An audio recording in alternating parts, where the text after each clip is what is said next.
Mom spent months searching for my brother. Then she sealed the doors.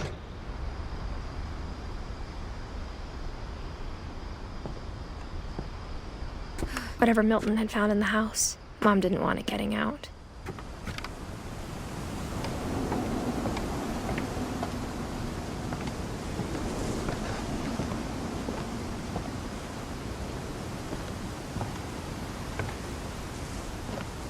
Mom definitely blamed Edie, but I think Louis blamed himself. After he graduated, he just spent more and more time in his room, until Mom got him a job at the cannery. Everyone always told me to stay out of Louis's room, except Louis.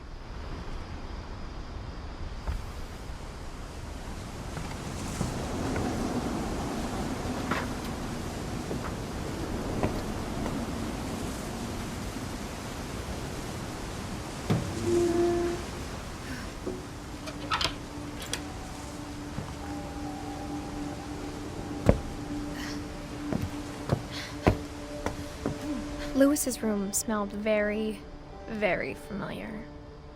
That part of him lived on.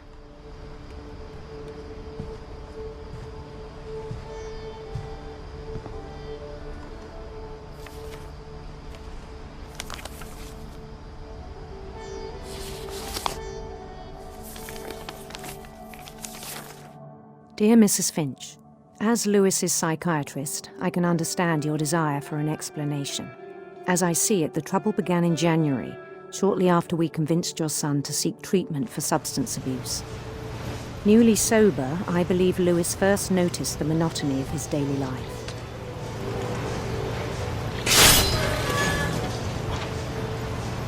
He kept working at the cannery, but he withdrew part of himself. In our sessions, I saw the same behavior. His mind began to wander.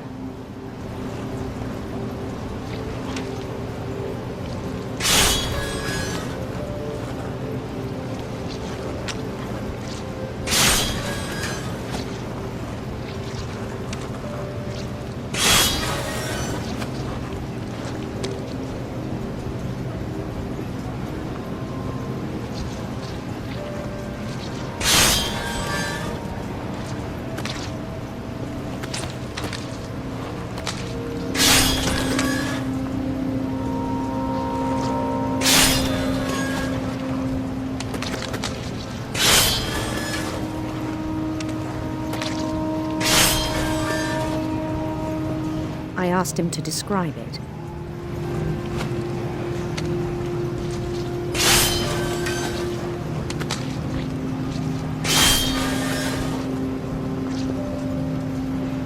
He said he started small.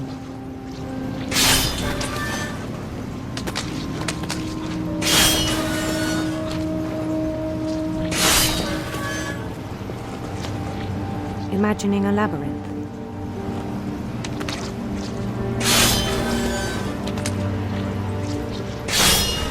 He'd feel his way about. Then something moved. Bats. And toads.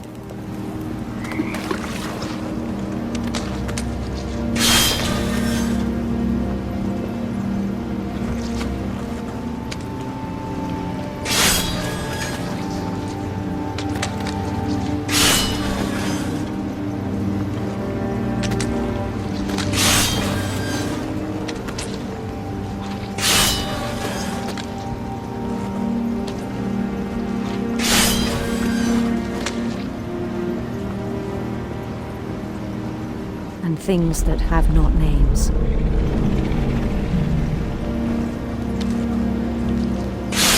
He knew it was all in his head.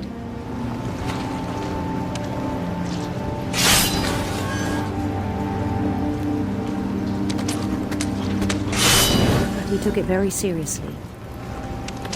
I had hoped he'd find himself.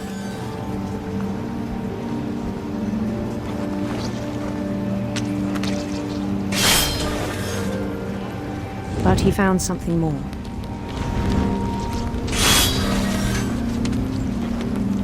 I worried about him then.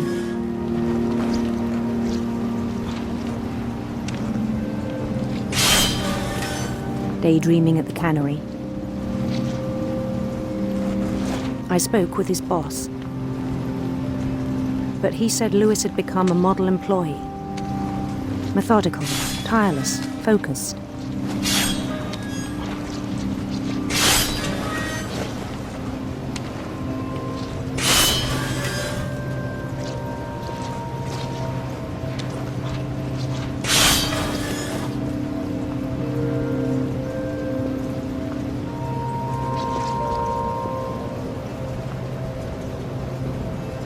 Like a whole new Lewis. So I let him go on.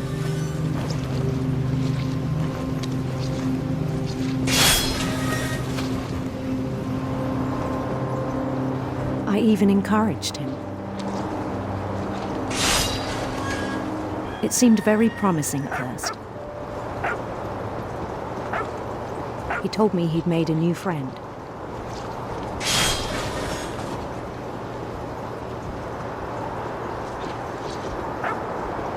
On the edge of a city he named Lewis Topia.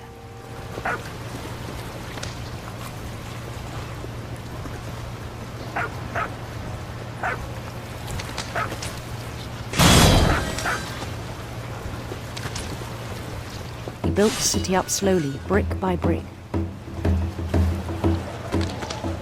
Then he made musicians.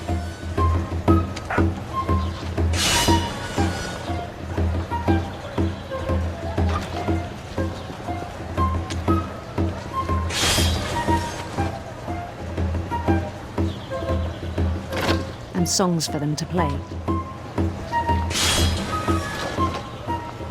He talked about starting a band.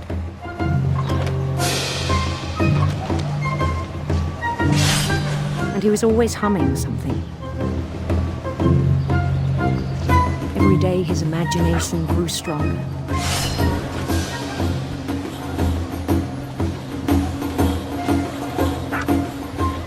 He no longer spoke at the cannery. But his chopping was as reliable as ever. Then one day it struck him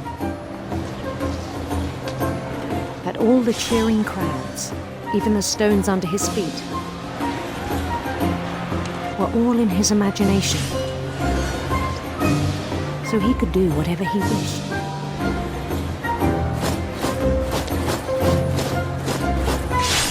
He held an election for mayor. And he won. They begged him to stay, but his mind was already wandering. It became a game for him.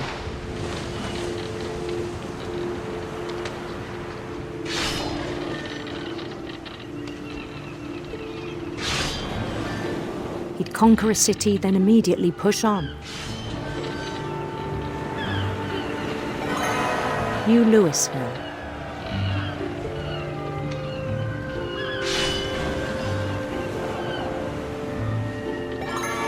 St. Louis. He started drifting away from our reality.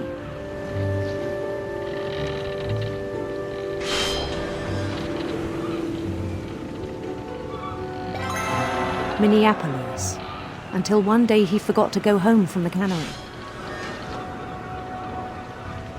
Even as his mother pleaded with him, part of Lewis kept sailing on.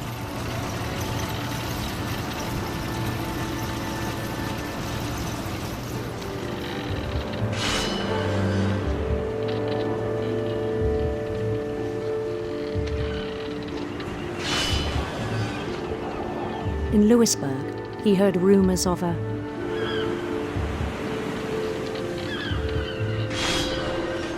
handsome queen.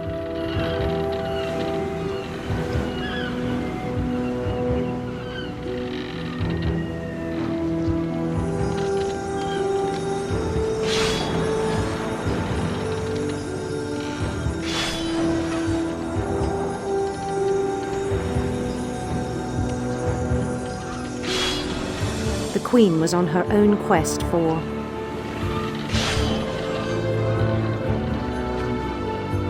radiant rainbows.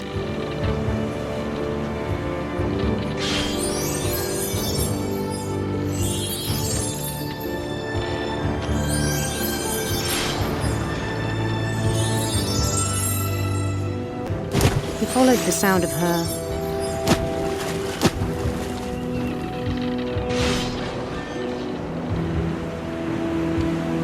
silver harp.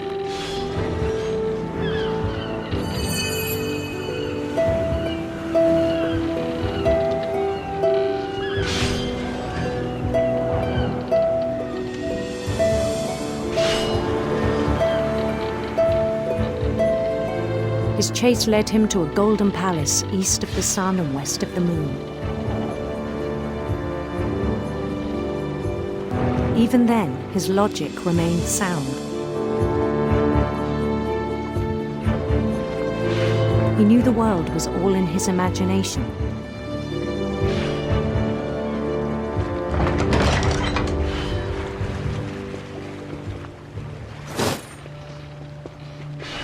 But he was so proud of having created it.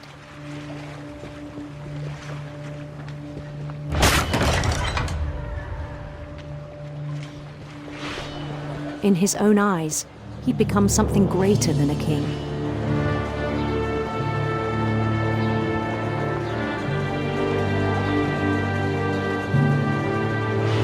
For someone who'd never known success in the real world, I think it was overwhelming. And then it struck him that the real Lewis was not the one chopping salmon, but the one climbing the steps of a golden palace.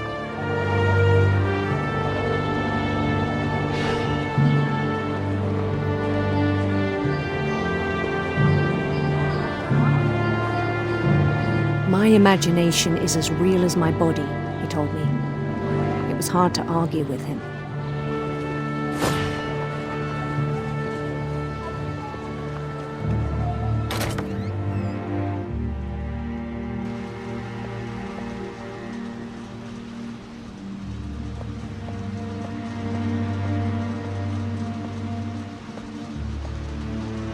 We began to forget the world we know.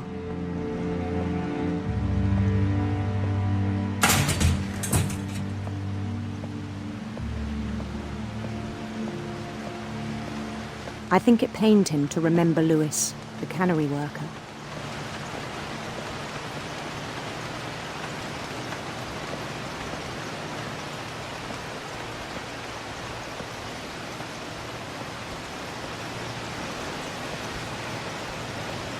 He began to despise the man with a royal contempt.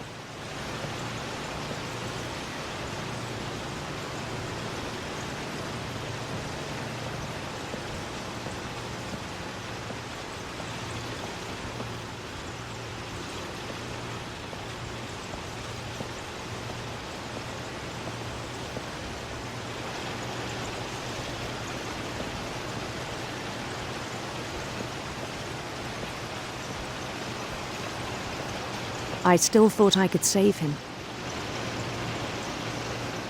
Even after he said he was being crowned king over all the lands of wonder. The palace would be packed with his companions.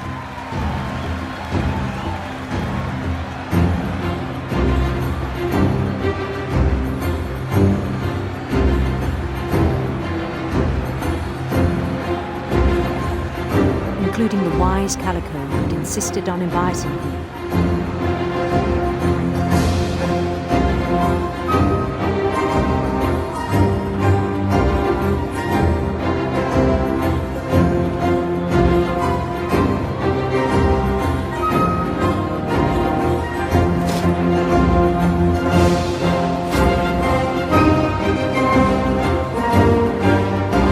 His queen waited, holding his crown.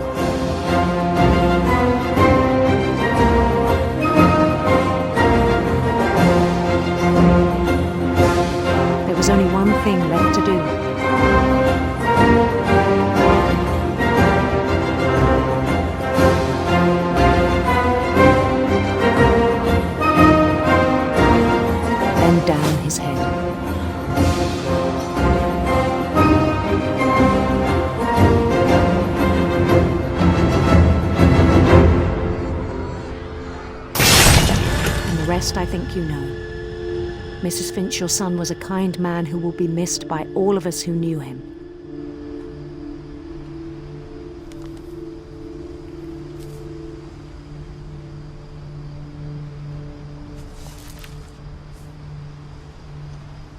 My brother was really cool. I wish you could have met him.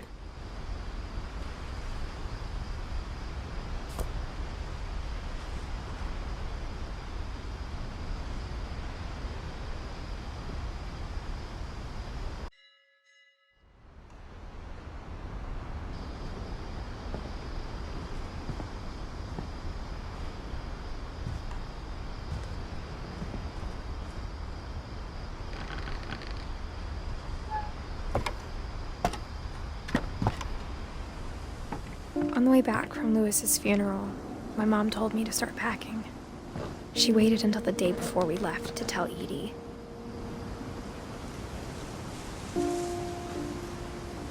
I'm not sure if she wanted to make it easier or harder. I wish we'd stayed. But I understand why we left.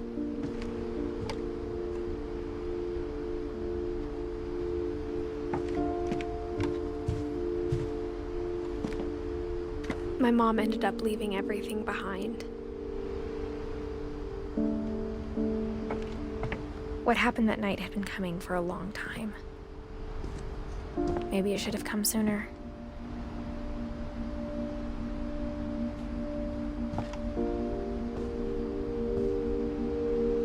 But it had to end one way or another. All that's left now is to tell you about that last night.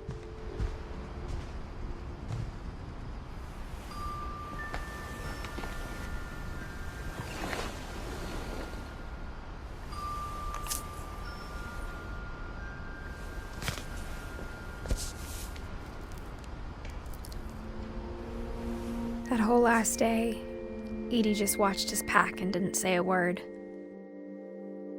Until supper, when she raised her glass and said, "To our final night together, and all our final nights apart." Grandma, you know what I said about alcohol. Some of your medications are very Edith, specific. I left a present for you in the hallway. Why don't you go open it?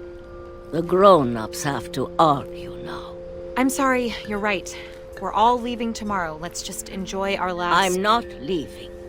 Edith, you're excused.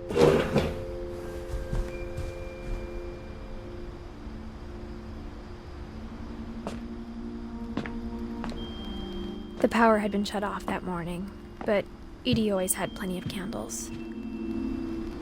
When my mom sealed the library, I don't think she knew about the other entrance. Or that Edie had a key to it.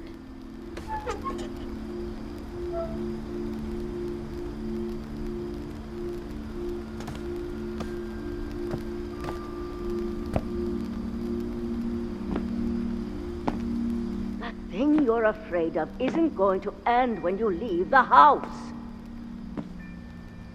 Edith has a right to know these stories. My children are dead because of your stories.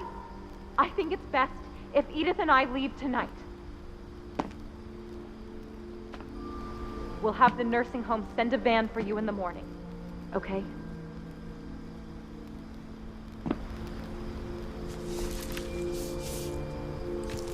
Dear Edith, there's so many stories I wish I could tell you, but there's only time for one. This is about what happened on the night you were born. That night, the tide went way, way out. It was the first and last time I ever saw the old house aground. There'd been an earthquake out in the middle of the ocean. They called it the lowest tide in 1,000 years. God, it smelled awful. You know, I've seen that house every day of my life.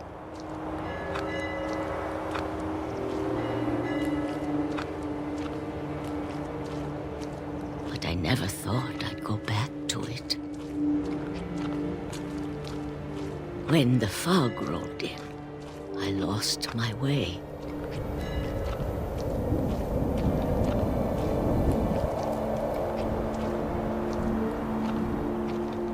I got turned around.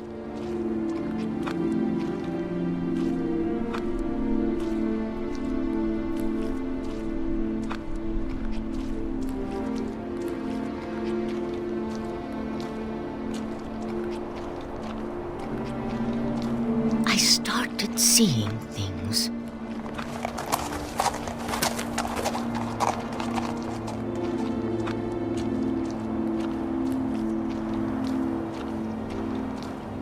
Things I'd forgotten had ever existed.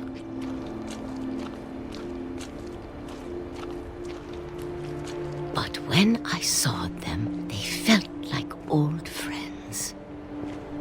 That night, a lot of things came back to me.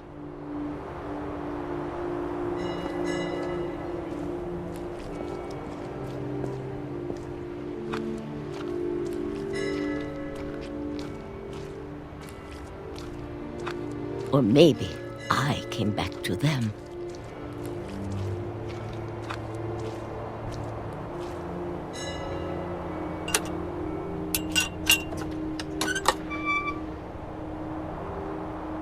Things I can't explain, but that I need you to try and... Edith, what are you doing in here? It's mine. Edith! Mom, you're gonna rip it. Let go. I kicked and screamed, but Mom dragged me to the car.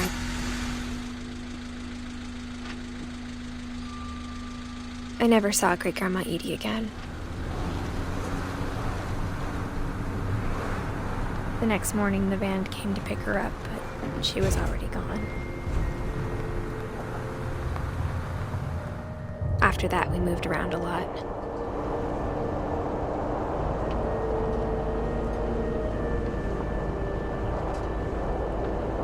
We both tried to make the best of it.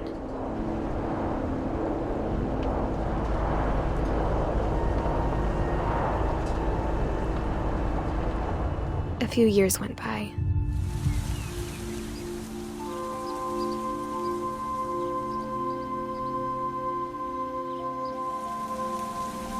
My mom didn't like to talk about it, but she started getting sick a lot. The rest happened pretty quickly. She got better for a while, and then she didn't.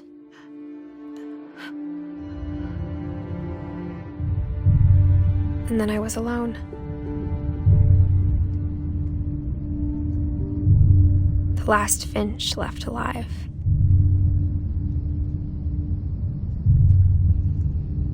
Until I found out about you. I'm still not sure what to tell you about all this.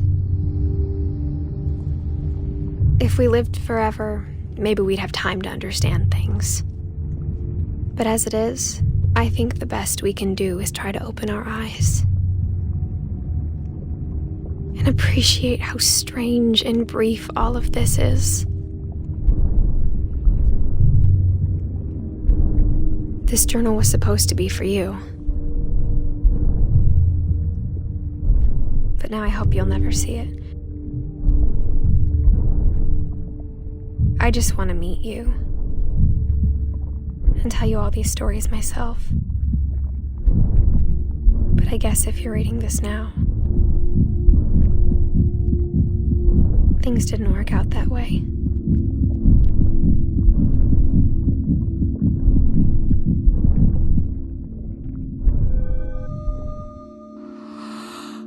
This is where your story begins. I'm sorry I won't be there to see it. It's a lot to ask, but I don't want you to be sad that I'm gone. I want you to be amazed that any of us ever had a chance to be here at all. Good luck.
I knew Grandpa Sam had a twin,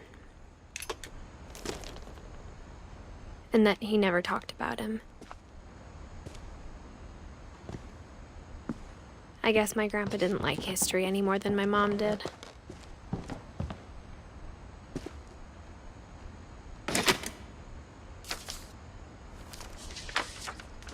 How I Want to Remember My Brother by Sam Finch. The thing I remember is that when he made up his mind, that was it.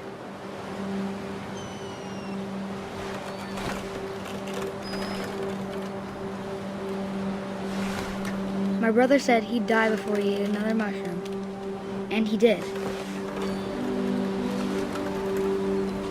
At Barbara's funeral, we swore we'd never be afraid again, and he wasn't. I think Calvin always wanted to fly. Sam! Calvin! Dinner's ready! Coming! But that day, he finally made up his mind to do it. I told him going around was impossible. Maybe if I hadn't said that,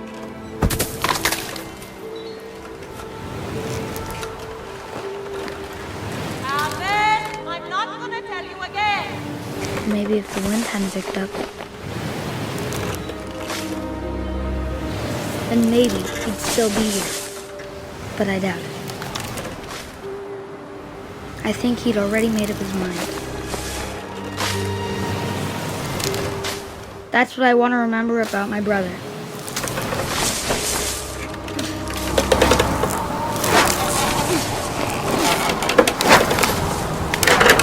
The day he made up his mind to fly. And he did.